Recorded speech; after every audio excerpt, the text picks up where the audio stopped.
This content is for informational purposes only. You should not construe any such information or other material as legal, tax, investment, financial, or other advice. Nothing contained on here constitutes a solicitation, recommendation, endorsement, or offer by Draper Goren Holm or any third-party service provider to buy or sell any securities or other financial instruments whatsoever. Hey everyone, it is me. We are here. Joseph is here too. Say hi, Joseph. Hey, what's up? Boom, boom, boom. We're recording. Good morning, everyone. Hey everyone. Hey everyone. Hey everyone. Hey everyone. I am recording this on the computer now. Hey everyone. Hey everyone. Hey everyone. Hey everyone. Boom. All right. It says it's recording. Boom, boom, boom, boom, boom. I am apparently recording. The entire bottle of control. They're all exactly the same. Crypto art, and then what it really is an NFT. Wow. Eddie wants to slap the bag. So this is the next best thing. DeFi is going to be a bubble. It's provably scarce. With Mad Dog. Crypto, gold, and silver. Transparent substance. Take my money, start a war with it. Without further ado. Cheers to you, brother. Get shit done. Because the system has to collapse before that. My corona. Cheers. I feel much better now. Cheers. Wow, that was heavy. Boom. Here we go. Welcome to Blockchain Booze. Number 95. We're 95 weeks straight, nonstop. I'm pretty stoked on that. More on that in one sec. But first off, thanks to our streaming partners. We're streaming on Lunar Crush and then reshared later by Blockchain Radio. I'm stoked because this is the first time we've got Scott Melker on the Wolf of All Streets. Welcome, Scott. Thank you, guys. I've got the logo, Draper Gordon Helm, right here. So I guess you guys hired me. There we go. Thank you. Thank you. Nice. At least on my screen, I do. I don't know if it's actually that way. Yeah, it's there. I was trying to see if I could change it to something else really quick. No, keep it there. Keep it there. I feel much more official now. Well, we could go. I can throw. I could make it like we could throw Jason the Ape on there and make it weird.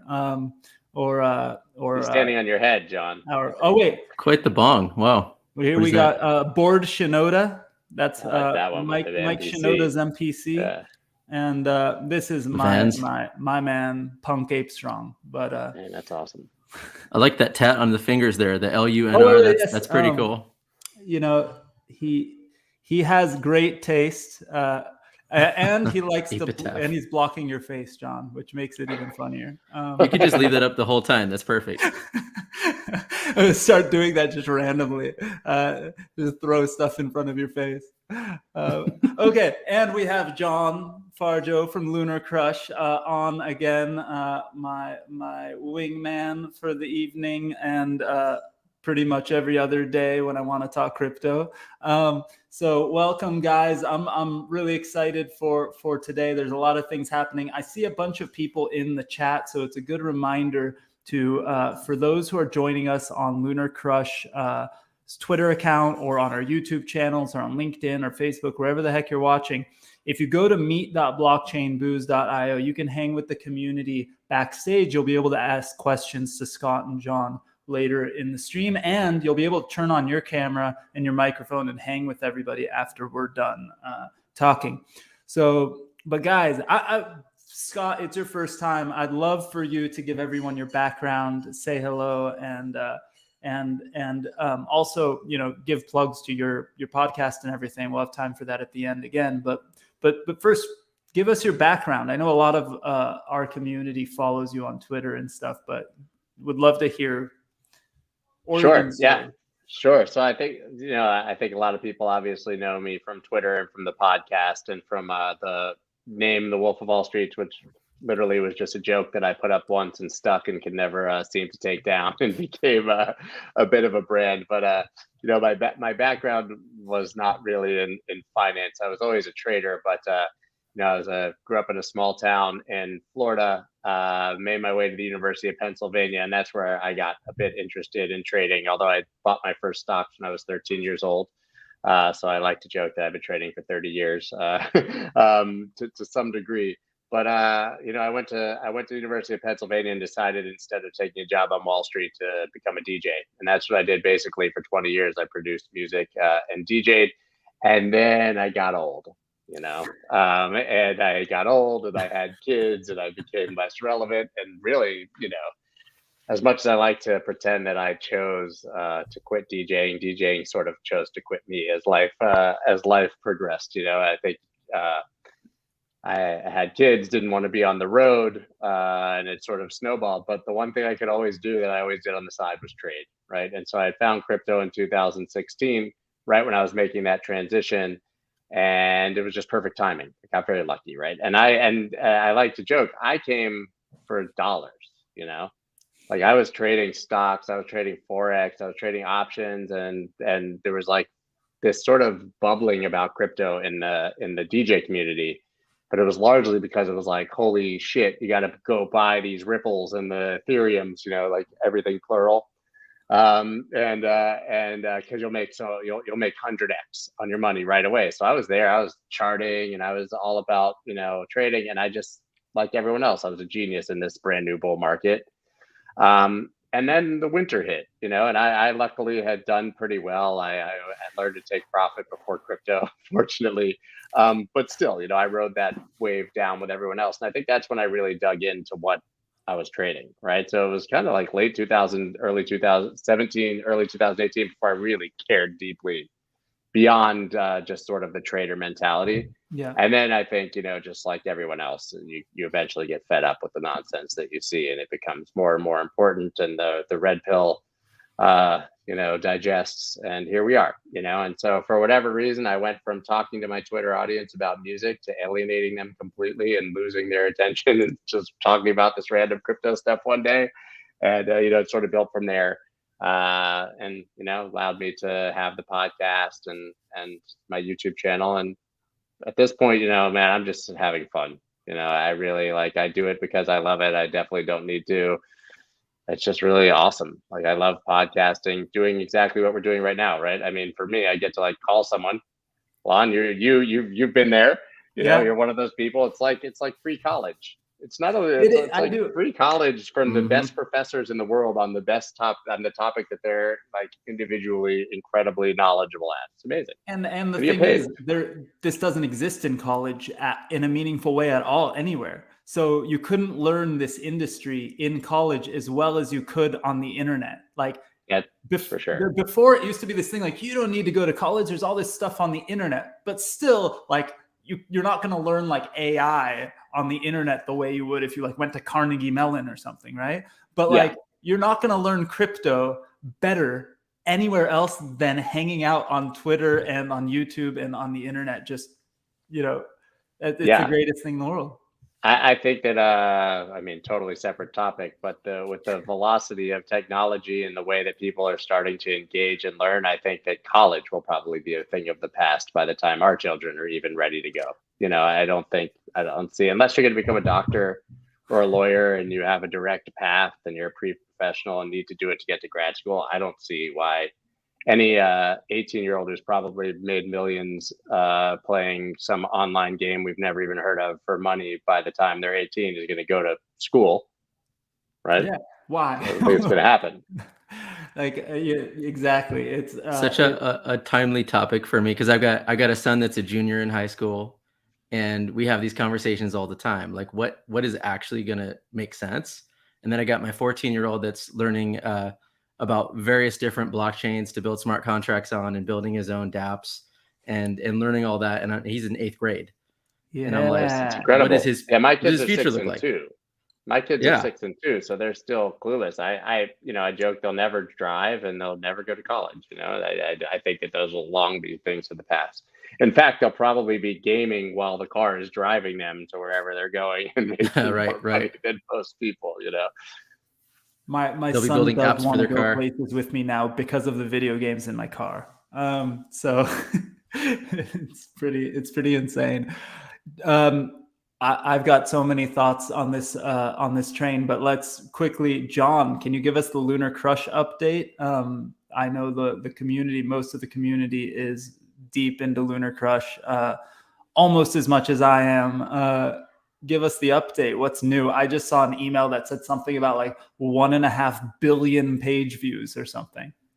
So it's even accelerated past that. So we're probably tomorrow, I would say, that was probably a rolling 30-day average that we saw in December. We're going to eclipse 2 billion page views this month. Holy shit. And we've gone from, I'm comfortable sharing some of these numbers. It's fine.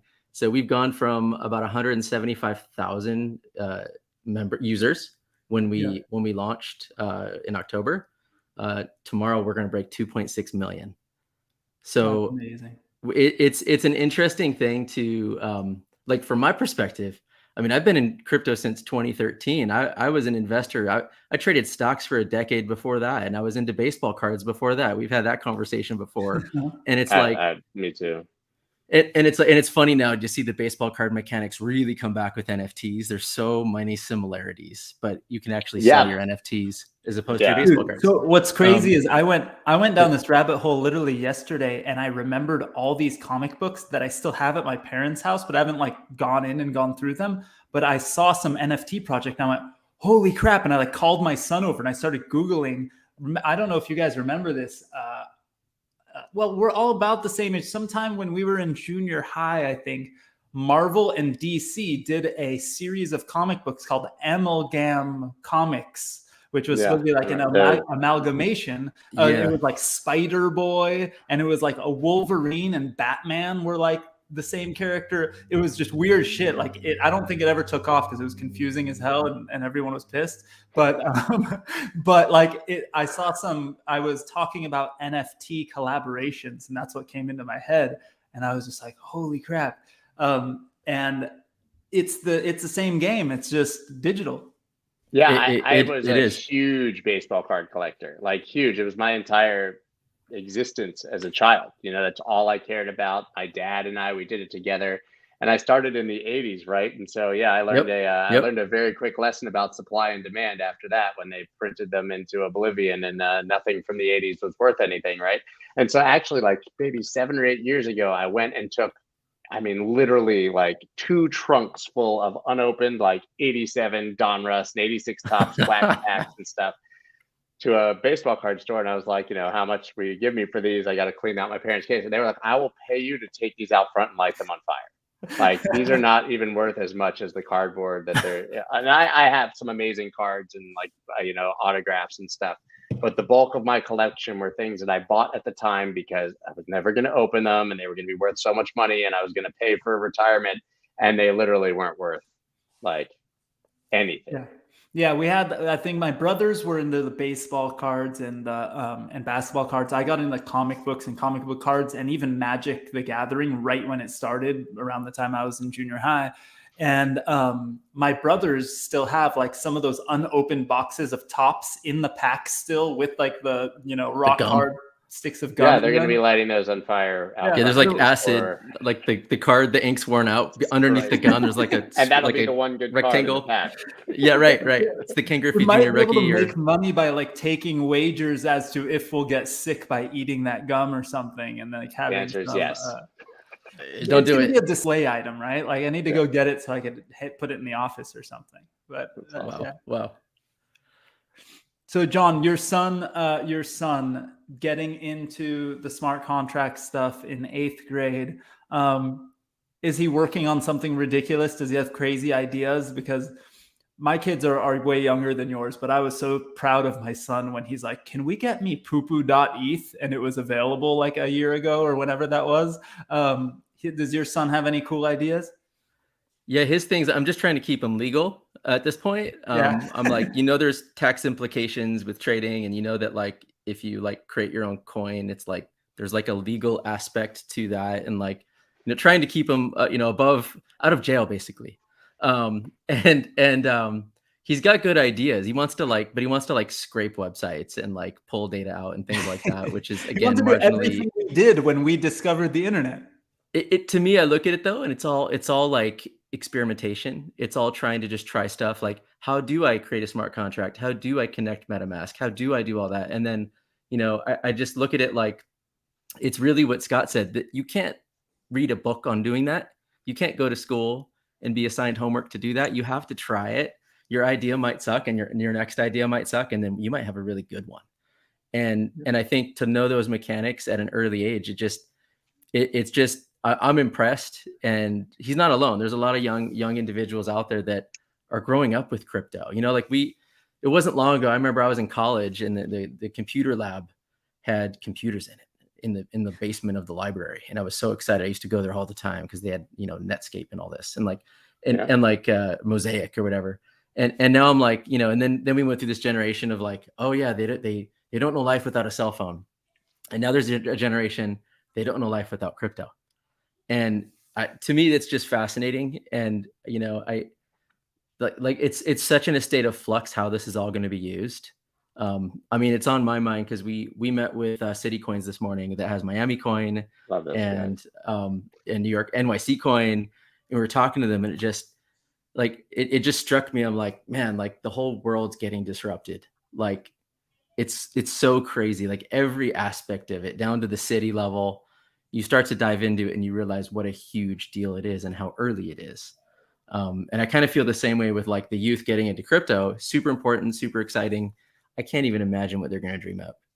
So it's such an awesome time to see that. Yeah, the thing that's crazy is like, I by the way, everybody who's watching that submitted your ETH address in signing up for Blockchain Booze at some point got a, do I have a picture of it somewhere on here? You got the hat that this Dance in Decentraland person is wearing. So you guys all got Punk Ape Strong's Bored Ape Hardcore hat.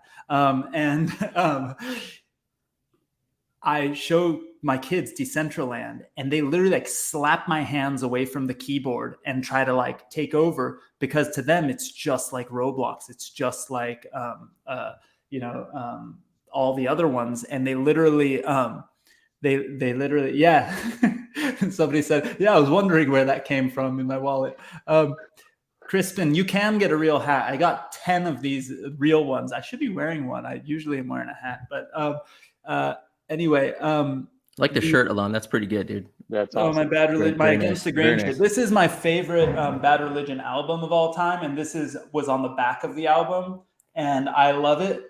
And I also love that people use corn for Bitcoin. And so the second that started happening, it made me even happier, because I posted something with a bunch of corn emojis and then an arrow pointing against it and a bunch of corn emojis. Everyone was like, Bitcoin up and to the right or something like that. And my brother, who's a huge Bad Religion fan too, responded with Against the Grain, because that's the name of the Bad Religion album. Yeah. And it made me so happy. But yes, best album of all time, I would say. Not just Bad Religion album, but we're gonna we can get into arguments. Bold. It'll be fun. Bold.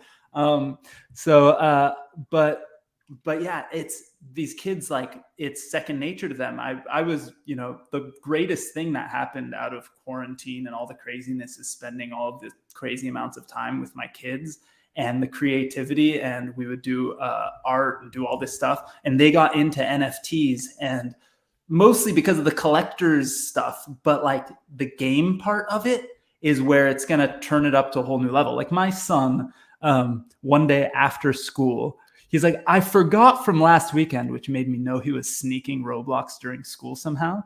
He's like, I forgot to tell you from last weekend, I remembered reading that one of my Roblox games is making NFTs that you can get. And I was like, what? So we started looking it up, and these NFTs were selling for thousands and thousands of dollars. But what was crazy though, on top of it, which is an interesting lesson to be learned, all the mainstream people playing this Roblox game were pissed.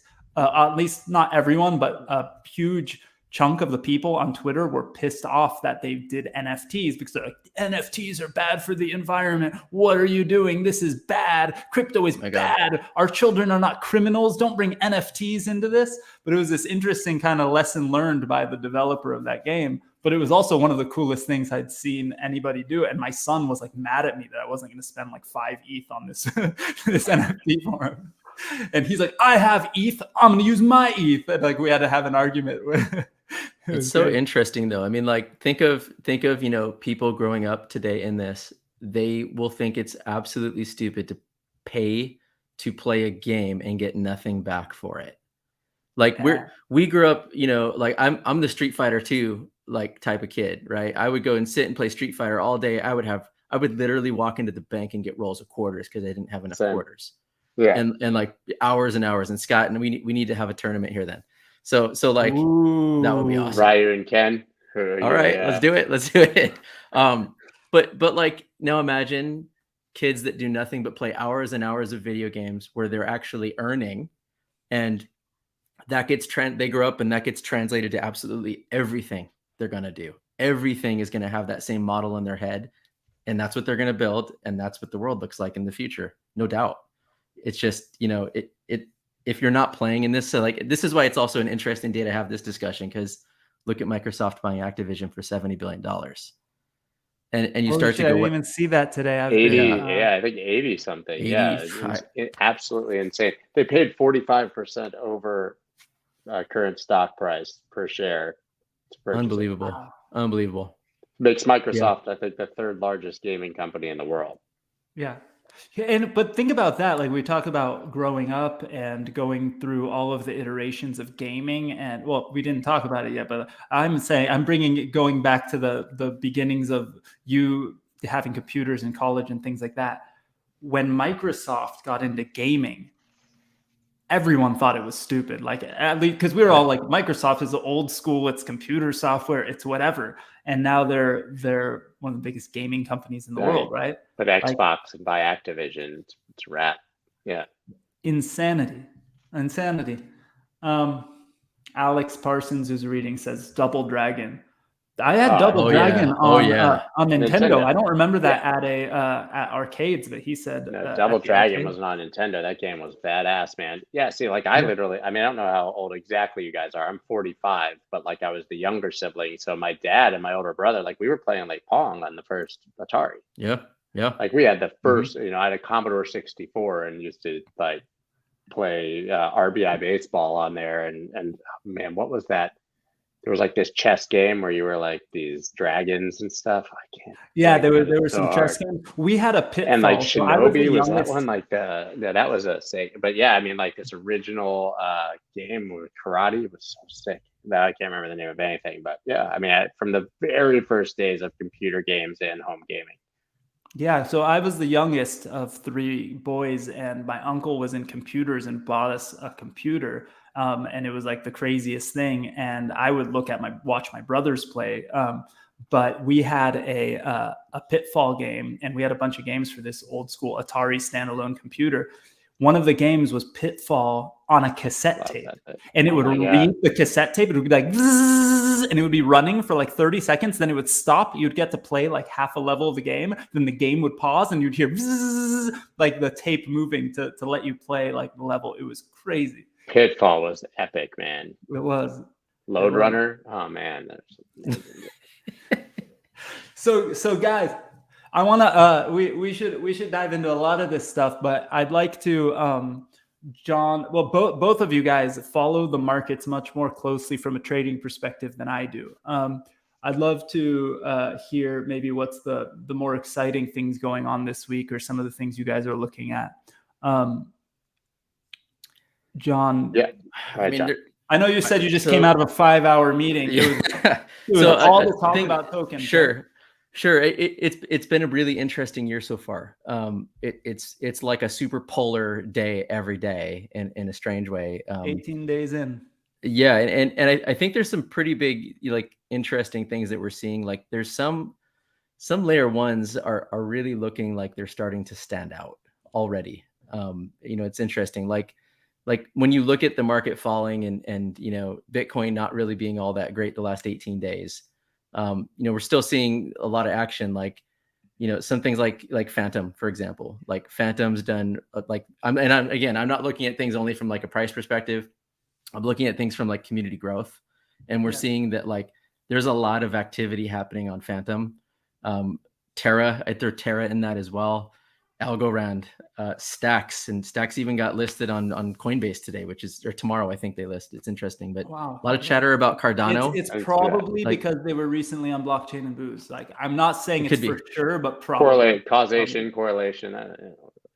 But it's, you know, to relate to all this, the other, I guess, trend that we're seeing around all these layer ones is like, it's almost like it hit me. I think it was like Anthony with Scaramucci. He like, it was a few years ago. He put like $250 million into Bitcoin or something huge. I don't remember the number. And then now just this week, he's putting 250 million into Algorand and calls it the next Google.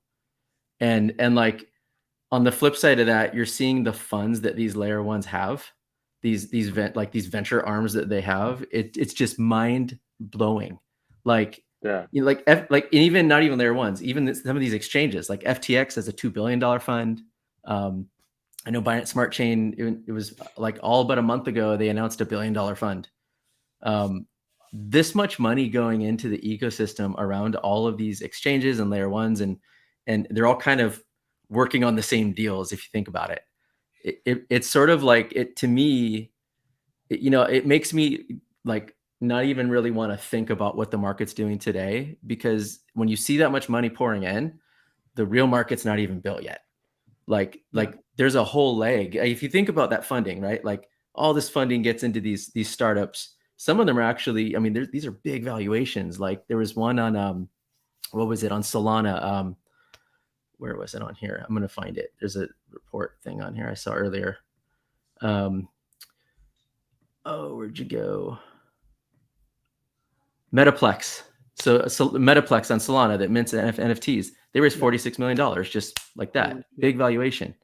And so the money that's coming in, the valuations that are there, but the teams that they're going to be building, like you just got to think 6 to 12 months from now, you can imagine how many new amazing things are going to be out there. Well, on top of all of that, how many engineers and employees and people are they training into this space, right? Like I remember LA was not known as like a startup hub or a tech hub at any kind of point until MySpace, right? And I got sort of lucky that I got a job at MySpace as like low man on the totem pole at the very beginning after they were acquired by Fox. But literally they were hiring engineers and people from around the world to come to LA to work on their stuff. And then 2 years later, when I had snuck out of there and I was starting my own company, I was working somewhere else, every startup meetup, every pitch competition I was at, every single thing, if you met a new startup company in LA, at least one of the 2 or 3 founders were employees of MySpace.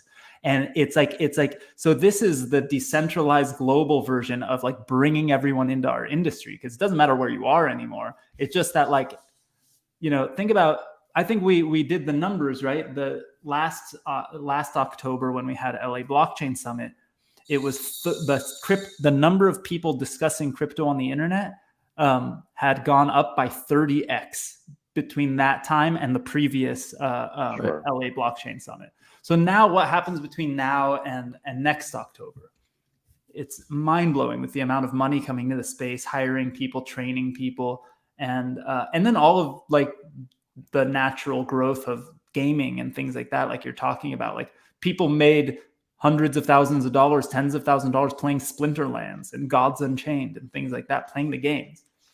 It's wild. And think about that. That was like, I mean, this last year was like really wave one of NFTs, if you think about it, right? I mean, like, sure, there was things there before, and those will become probably ultra valuable over time, because those don't dismiss like CryptoKitties, you know, bro.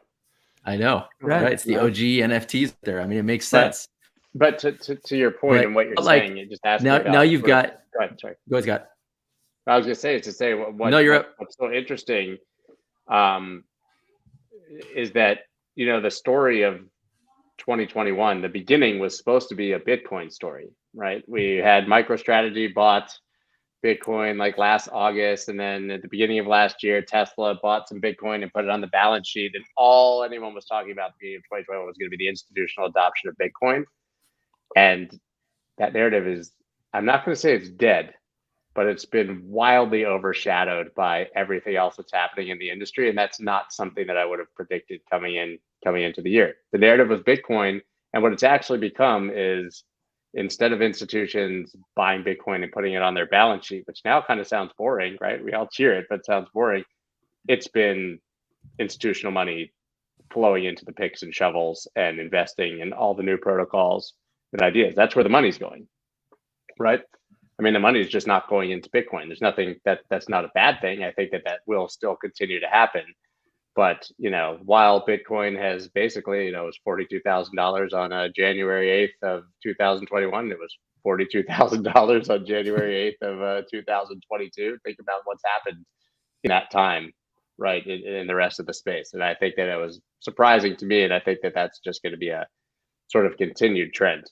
And like you said, I mean, and what I find really interesting, and I was saying this, 8-9 months ago, and people, I did an interview with Business Insider or something. They're like, how would you approach this space now if you were new and you wanted like exposure to the innovation? Like, what metaverse would you buy? What NFT would you buy? And I was like, I would just buy all the layer ones.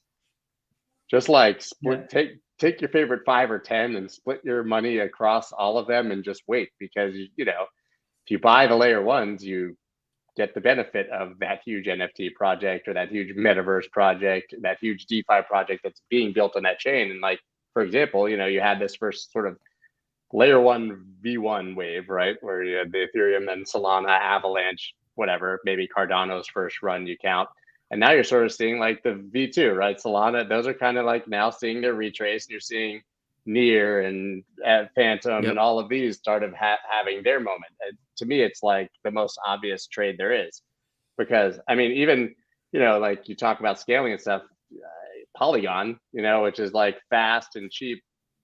One major NFT project, like blocked that whole chain up, so it's just incredible to see how fast it's moving, how fast they're going to have to scale. And then when they don't, how quickly you move on to the next sort of protocol. Yeah. The community is impatient. They want what's going to take 10 years to build tomorrow, every day. But I have a question for you, Alon, because I consider you one of the like earliest people that were so bullish on NFTs that I know. Like, you were way early, and you went through last year. And what do you see? Like, what are you excited about? What's crazy is that there's things that happened in the NFT space that, because we went through 2016, 17, 18, I should have seen from a mile away, right? Like even like I use my ape as an example, right? I didn't get an ape at the beginning. I hadn't heard of it. A lot of the people who got into apes were like sneakerheads and people that weren't really traditional NFT people and stuff like that. But like, it was cool. And I saw it and I went, it's too late. It already hit like an ETH. And by the time I buy one, it's going to dump. Who knows? Like, I just didn't pay attention to it. And Jason, the Hustle House on Twitter, everyone's seen him on here now and stuff. Jason, this is Jason's ape. So he, that's Jason. So Jason the ape is calling me up and texting me going, bro, you got to buy an ape. You got to buy an ape. And I'm watching it get to 2 ETH, get to 3 ETH. And I'm like, this is crazy. But I see everyone getting excited about it. And so at a certain point, somewhere around like 4 ETH or something, I buy one. And I think it's the dumbest thing I ever do. And every time I've ever done that in crypto, something's going to happen. Like, either it'll dump or it'll go like 100x or whatever. And it went crazy. And I was like, why did I only buy one? Like, because I should have learned from all the times that when the hype and the craziness gets so wild, or a certain escape velocity happens or whatever, I should at least buy a couple. And what's funny about NFTs, at least for me, is there's like an emotional attachment to it, because I like used my ape as my avatar and whatever. And at a certain point, I feel like a sellout if I were to sell it. And so now I like feel like I'm keeping Punk Ape strong forever. He's my guy. And I've got to, benefit from him in other ways, like the IP you can get and things like that, which I think is going to be the next big trend that lasts beyond the hype in different ways. But, it's fun to see everyone catch up. But it's also like, in hindsight, you look at it and go like, why didn't I do so much more? Why didn't I do that? It's the same thing every time, right? Such a crypto story though, right? Every single person who entered crypto, and not only like the first time you bought Bitcoin, but the first time you did anything, you always feel like you're late. Yeah. Right. If you got, I know guys who like bought their first Bitcoin in 2012 and they're like, I hate those 2010 guys. They were so early, now you look back, you're like, my God, I would kill to have found out about Bitcoin 2012. In 2013, we built a mining rig in our office. We were doing a business for crowdfunding, and we thought maybe we could use crypto for micro payments and microtransactions, because we couldn't do like $1, $5 transactions cheaply on the Visa network for crowdfunding sites and things like that. So we built a mining rig. We experimented with some Bitcoin and stuff like that. And we're like, power's too expensive to mine Bitcoin at whatever 2013 Bitcoin price was. Like, this is dumb, right? And like, we got our landlord brought us the power bill for the whole office complex, which was more than our rent. And he's like, this is all you guys, whatever you're doing in this crazy little mop closet of an office, stop right now. And so we turned off the mining rig and kind of forgot about it after we mined like 3 or 4 Bitcoin or something, right? Like, and then forgot about it, and then came back to it a few years later. But back then we felt like it was too late, it was too expensive, whatever. Exponential thinking is hard.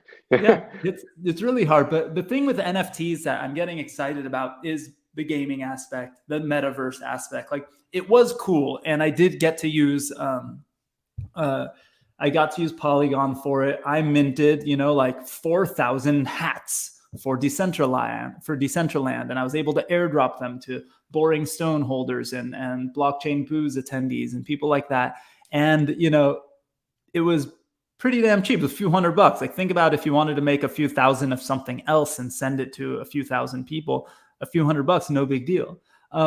And I think that there's going to be some really cool things. I even was talking to the guys yesterday about vinyl records, and how when I was a punk rocker in high school and right after, we'd actually make CDs and make vinyl records, and it's really not that expensive. And I was like, we could totally do something like crazy and do like a merch drop where everyone gets a vinyl record or something like that, and really like release some music, do something.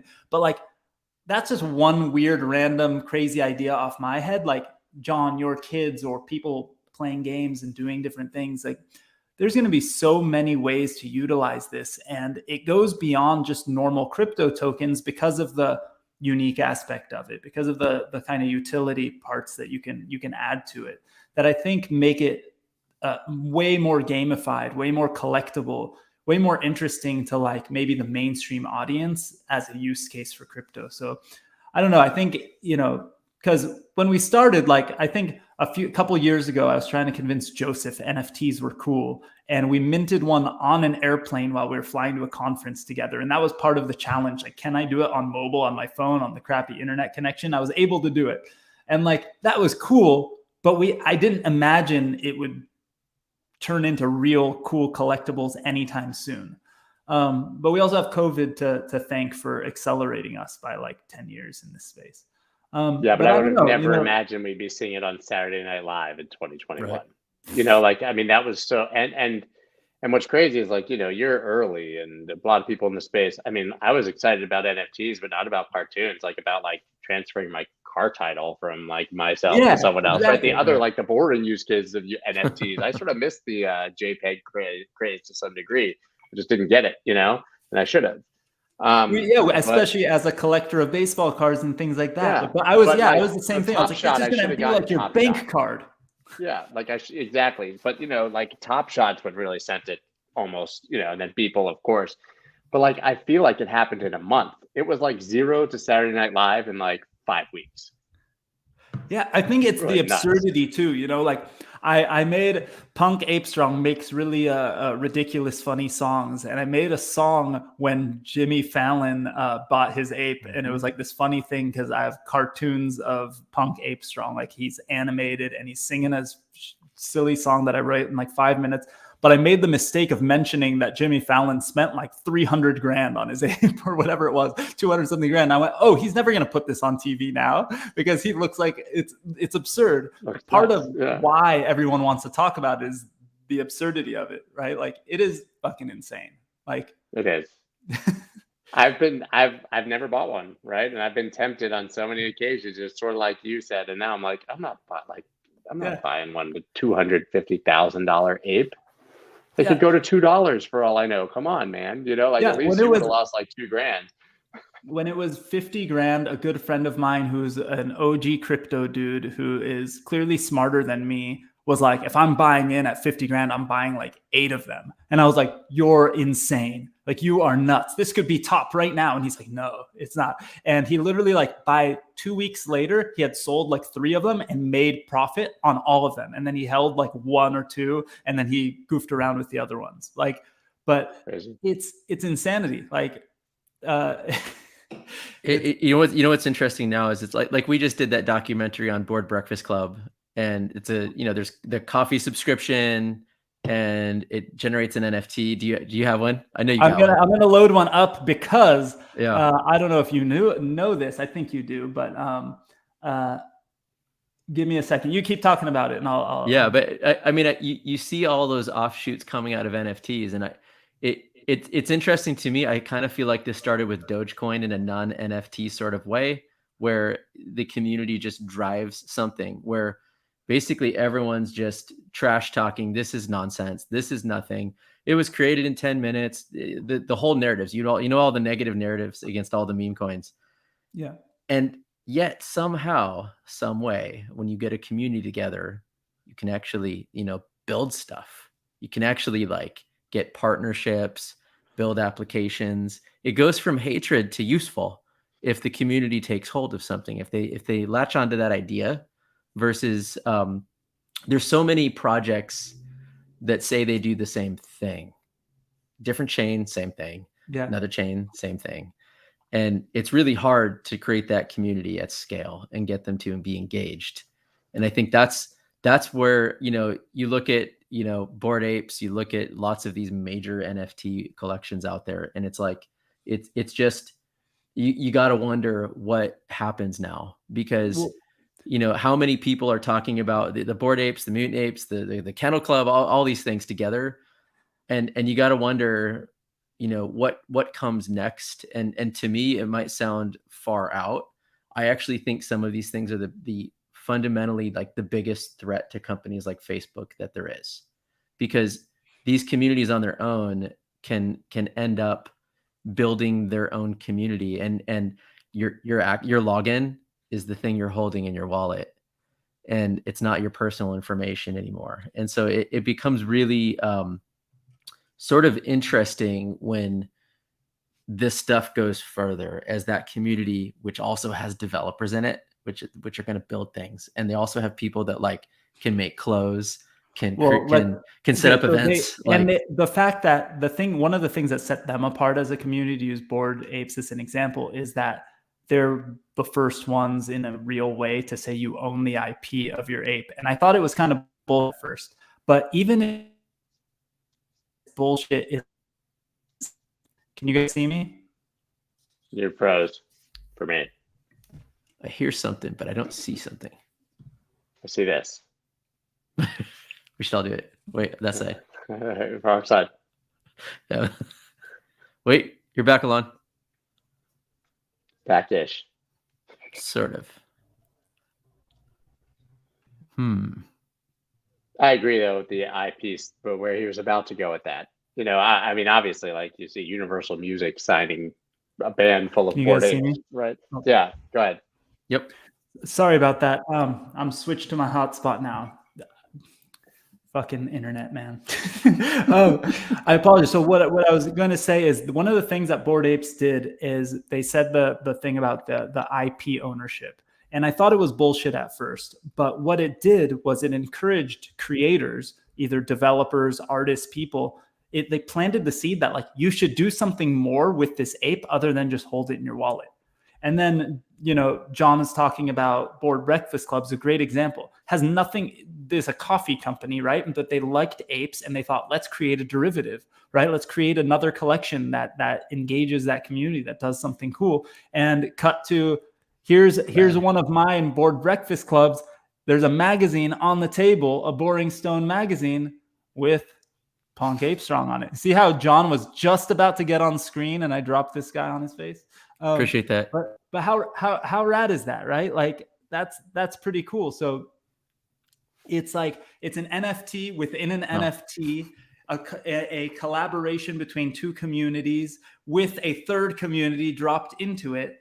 And all of this stuff is enabled by people's creativity and people's willingness to work together and do cool things. And it's like this Venn diagram of cool projects coming together and doing something interesting. And I think you're totally right, John. I mean, one of the reasons I fell in love with Lunar Crush right from the beginning is because you explained to me how sort of crypto doesn't exist without community. Like these memes cannot exist without community, without life, right? And you created ways to measure that, but it's just so interesting how it's being enabled in these communities. I'll give you some alpha leak here. Wait till you see what we do with NFTs. Ooh, I literally almost tweeted earlier today if somebody in the ZIL community could help me do a drop to users of a particular product. So it's interesting too, because like, you know, we yes, we're on ZIL, but we've bridged to Ethereum. We're going to do a bunch of other bridges in the future. And we look at this kind of ecosystem is like this interoperable thing. And that's another huge thing that we haven't touched on, but like this whole interoperability, I mean, this wasn't a discussion a year ago. It was like, what chain are you building on? And it was like too crazy to use these bridges. And then now it's like, again, another trend. Imagine a year from now, we're not even going to talk about it. It's just going to be like a button somewhere. Or you won't even notice it. You'll use a DEX and it just kind of swaps to this and this and this and back. And then you just don't notice it. It doesn't matter. And so like liquidity matters. You're right. It doesn't. Liquidity is what matters. And if you could go cross-chain, cross-DEX, there's already there's a product called Genie now on Ethereum. It really only goes between like two marketplaces, but you can and it's all on Ethereum, but you could trade your NFTs for the best prices across a couple marketplaces, soon a few more, right? But what happens when they start going cross-DEX? What happens when I wrap my my Bored Ape onto Tezos, which you could do, but then there's no marketplace on Tezos to actually sell it. It's pointless. But what happens when I can use that DEX and they'll route the sale to my ape over another ape because it's going to save $200 in gas, right? So all of a sudden there's $200 more in value you can get from that thing. And it's going to happen more and more. I mean, I joked when the Gap said they were launching NFTs. I kind of laughed because like, who thinks the Gap is actually cool? Maybe there is a community of people who thinks the Gap is cool, but like fucking Adidas dropped NFTs. That was fucking rad. Like that was really cool. But the Gap, maybe I'm just like totally out of touch, right? But the Gap did their NFTs. They did it on Tezos. They sold out of everything, right? And in the eyes of most OG older people that are investing in the space, they're like, oh, Tezos, you know, like Tezos never pumped, never did anything. It was kind of just stayed steady, right? And whatever. But they're killing it in the NFT space, absolutely killing it. And it's growing like wildfire. And it's just a matter of time, right? Like if it's just really interesting because it's all about this sort of use case, the user experience more than it is anything else, right? So Alon, what do you think about like when you think about user experience? You know, we've seen like, man, I'd love to see a picture of I'll look on the Wayback Machine or whatever, like a year ago. What did OpenSea look like versus today? And like we're sitting here at the dawn of like, you know, here comes Coinbase with their NFT platform marketplace.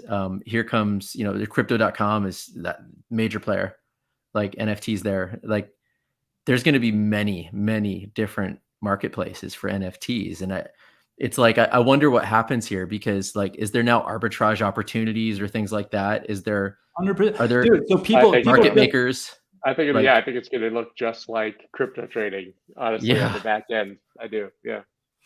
NFT market makers all over the place. Well, there's already like people going, hey, go double check that you didn't accidentally list your ape on Rarible a year ago at some like as a joke at 100 ETH because like you're gonna accidentally sell your thing because that's like I've done that before. I've never been that lucky, but like you get an NFT and as a joke I like list one of them for 69 ETH or something stupid as a joke, right? And then people are talking now, they're like accidentally selling their apes because they did shit like that, never thinking it could ever in a million years actually get to that price, right? but people are finding arbitrage opportunities, going, holy shit, the floor on apes is, I'm just making up a. Somebody just noticed that my Moon Boy, my Lunar Crush Loon Boy, is listed for 999,999 ETH. That's a lot. But it's a Lunar Crush Moon Boy. I mean, it's gonna go one day for that price, and I'll buy a small island and invite you all to join me. But guys, let's. There are already arbitrage opportunities, and it's fast enough, it's slow enough for people to actually take advantage of them. Like there was a time in crypto where you could do that too, like buy on Uniswap, sell on IDEX, right? And you would make money like literally just bouncing between the websites. And then Total launched and other DEX aggregators kind of copied that, and then it was it all happened, right? You were in the matrix Exactly. there for like 10 seconds. That was cool. You were I like operating at a different speed than us. It was very cool. I think I saw some bullets flying past your face. So guys, we got like 10 minutes left. Can you guys hear me now? Yeah. Yes. Okay. There's a little delay. It takes a second for you to respond to me. It's kind of funny. I'm going to jump into the QA really quick and see if there's some questions. This is an interesting one actually, and I think that I'll point it at you, John, but I think I've got another one for you, Scott, right after. But they're asking me. We were talking earlier about location not mattering anymore. John, you're hiring like crazy at Lunar Crush. Somebody asked, should we pay a developer in Ukraine the same as somebody in the Valley? What does location matter? Does what you pay them kind of matter? What do you think? As somebody who's hiring, I know many people right now. So let's see. In the last, 6 months, we've hired people in Chile, in Kenya, in all over the United States, different states all over. We currently have no office, although now I think we're up to 18 or 19 or something people, and so now some of us are kind of within driving distance. And so we're talking about, do we get like a space to meet at every now and then? It's all virtual. You could just drive drive up here and go on a hike with me. I'd love that, man. Let's do that. Let's go. I want to go see your plot of land that you bought in the metaverse. I want to go hike up to it. Superworld. In Superworld. Awesome app. I think the thing you have to ask though is like, what are they doing? Like if it's someone that's like, say a designer that you want to be like meeting with a lot, you have to ask yourself, do you want to be on Zoom with them for 6-7 hours at a time sometimes? And if it's a developer, do you trust them? Are they going to have your keys to your wallets and things like that? Custody is a real thing to discuss. And you can outsource front-end web development, but you probably don't want someone having your keys. So I think you have to think like about that kind of outsourcing. And also the other thing I'll say is like, you're going to have to make some compromises too. We all want people that, have been in this industry, and as great as Scott is an example here, but you're not going to find them. You're not going to find them, and you're not going to find them when you need them. So you have to look for people that kind of have that drive, that want to learn. For example, we just hired someone that's a product manager that has like 15 years of user experience, phenomenal, like amazing. And they can help with UX and product management. They were light on product management. They're a crypto trader, but they haven't built in crypto. Yeah. And so like there's just trade-offs you have to make. And I think it's if everyone's excited, you just sort of make it happen, but yeah, careful on outsourcing so far, and just make sure you trust people. Yeah, we just hired somebody for DGH who is in brain fart in Bangladesh, I think. And it's like it's really awesome that we literally have Macedonia there, Florida, and out here in California, and Joseph's in Dubai now, of all places, right? Like we're literally not one single person like within the closest to each other is a 5-hour flight. It's pretty great. So meeting's tough in that environment though, right? I mean, like time zones matter. Like when do you meet and like talk, and it's hard. There are some issues and kind of learning curve stuff, but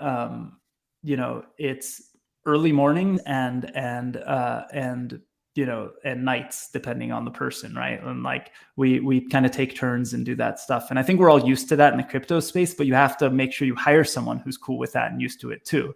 Because otherwise you can't hire somebody who's used to 9-to-5 job type stuff and clocks in and clocks out. And that doesn't really work in this space. But you have to be flexible too, as an employer, to know like in the middle of the day, they're going to take a few hours to like go with their kids to the park or something, because like you're online at 9 o'clock at night too. Like you got to be respectful.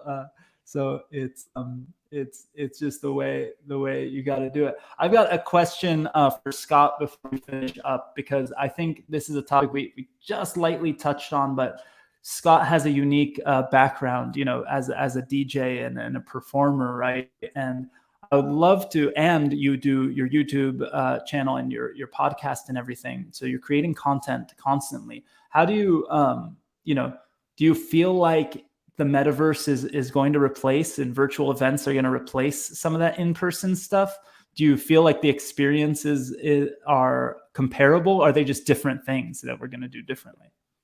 I would like to think they're different things, and that there's something special about, sharing an experience in person. But like, maybe that's just like, I'm a boomer, man, like maybe maybe I also think rap music was better in the 90s because I grew up in the 90s, and maybe it's not better, but it is, right? And so I think that, I'm already the old guy, and already I see, even at the end of my career, it was like all about the picture you were taking and the selfie at the party, and nobody was really enjoying the moment while they were there. So I think that transition happened long before the metaverse. I mean, you guys, I know, can sort of had similar experiences. Like, we didn't have phones. If we did, you didn't even care or bring it. Like, you went to a party, a club, a concert, and you were there with your friends, completely engaged in the moment. And that's not, maybe that does exist for these kids, or in a different way. But I think the metaverse is amazing. I think especially in context of COVID, depending on what happens and just sort of the way the world has become, that it will be an incredible experience, but it will never replicate sweating in a concert with, tens of thousands of people, in my mind, mind. That said, like, every night I go put on an Oculus and I like fight people, and I think that's awesome. And that's better than getting actually punched in the face. So there are, superior sort of versions of it. But, listen, I think what's going to be really interesting is not what the people who love performing live do with the metaverse. It's going to be the people who develop metaverse artists that never perform live anywhere, when your Bored Ape becomes a legitimate celebrity. Right. And that was the whole, that was the joke that I created him. And I was thinking, I'll use this as an example, because when I decided to do it, I was calling people going, let's buy some apes. Let's buy some lazy lions, whatever the hell, like, let's buy some Fame Lady Squads. Let's go like find some young artists. Like, I know a bunch of really young, like, or not young anymore, but punk rockers that I grew up with that are just killer musicians, great people. I know some DJs, some people. Like, what if we just make a character? Let's create a record label. Let's create like a modern Gorillaz. And then like a couple months later, all of these groups are starting to do those kind of things, right? But it's so true. I think that's the more interesting story, is like, I don't think we need to replicate what's amazing in the real world in the metaverse. I think we can create completely new things that are amazing in their own right. And I'm not saying that like it's not cool to go to like a Post Malone concert in Fortnite, or whatever they've done, or Travis Scott, or whatever it is. But like, that's a pre-recorded thing. It's not the same. It's not the same. Ozzy Osbourne's not going to bite that head off that bat live. In the metaverse, you need those moments. I think, like I said, I know I sound old, but like, I think that they can both be special in their own ways. Without, it doesn't. Everything's not that black and white, anyways, right? Like, it just doesn't. It's not one or the other. They're both great. They'll both be great, experiences. But like, God forbid I never go to a concert again because everyone's performing in the metaverse instead. Yeah, that would make me cry. But it's a totally different experience. And that's also, I guess, where really, really great technologists and really, really great artists kind of do their best. There's so many people who want to do derivative works, right? Like, and when I say that, it's like back in the day, let's say 15 years ago or 10 years ago, you'd go to startup pitch competitions and they'd be like, we're the Uber of X. We're the Airbnb for X. And it's like, can't you think of something original? And like, I think you're absolutely right. Like, we're trying to go like, man, it would be cool to see Bad Religion in the metaverse, but would it? I actually spend more time looking for random people doing like cover versions of Bad Religion songs on YouTube than I do watching Bad Religion videos. I've reached peak saturation. Exactly. I've watched all the videos. Yeah. Like, yeah. Like, I want something new. Yeah. And so agree. It's you're absolutely right. So we're out of time, but I want to tell people, if you are watching on one of the streams, which I know there's a lot of you, I'm seeing the numbers, go to meet.blockchainbooze.io if you want to turn on your camera in a minute and hang out with the community. Otherwise, we'll see you next week. But Scott, John, I want each of you to give us a plug of where the best place to follow you is. And Chad, just by the way, Chad said Ape Band covering Bad Religion. You know, Punk Ape Strong is a former member of Board Religion and the CEO of Apitaph Records. Just want to let you know. Sorry. By the way, one of my favorite things that ever happened, and I clearly get so much joy out of things that clearly don't make me money, but are just for fun. Brett Gurewitz, the actual founder of Epitaph Records and one of the original members of Bad Religion, retweeted that joke when Punk Ape Strong shared it, which made me so happy. But Scott, where's the best place to follow you, and where should we should all be subscribing to the Wolf of Wall Street's podcast, right? Yeah, man. Honestly, everything branches out from Twitter. So just at Scott Melker on Twitter, and you can basically find everything. Check out the wolfofallstreets.io. Also has links to podcast and YouTube and everything. But it all starts at Twitter. You'll find it all there for sure. Love it. And John, where's the best place to follow you and Lunar Crush? That would be just Lunar Crush on Twitter. LUNARCRUSH. There you go. I like that. Title sponsor. I had that graphic a long time ago. Love it. And lunarcrush.com. That's pretty much where you'll see us posting all sorts of social insights all the time and all sorts of fun stuff like these live streams. And I want to invite you guys, because I hear in a few months there's a NoFX show. I got a message today, but NoFX, the Gimme Gimmes, the Bouncing Souls, Lagwagon. I got so excited really because NoFX and Bouncing Souls and Me First and the Gimme Gimmes. My friend, who's not as into punk rock as I am, reminded me that I convinced him to go see this band called Me First and the Gimme Gimmes at the Roxy in Hollywood when we were like 18 years old or so. And when we got out of the concert, my car was gone because I parked in some zone, and we spent till like 5 a.m. that night trying to locate my car in the impound lot and all sorts of fun stuff. And it wasn't my car, it was my mom's car. So we had to get it, raise the money from each other, like figure out how to get it out of the impound lot. Like flashback. So I just got that flyer too. I think it's happening near you, right? So are we going? Yeah. And that sounds like a great night. Times. Yeah, it's awesome. Sounds good to me. My hometown, we had Less Than Jake. That was like our whatever. Yeah, we had Less Than Jake. Nice. Yeah. Heck yeah. No, Gainesville, Florida is the spot. I think that's where Against Me. Yeah, that's where I grew up. Yeah, Tom Petty, Bo Diddley. Yeah, Less Than Jake. Yeah. This was a fake flyer from one of Punk Ape Strong's show. Against Meme, The Boring Souls, and Ape Turner at the Trouba board. Oh man. All right, guys. Hey, thank you so much. I know it's late. I appreciate your time. And I hope to have you guys back again. Anytime. Thanks everyone for watching, and I'll see you guys at the tables backstage in a few minutes. Thanks everyone. Peace. Thank you. Cool. Thanks.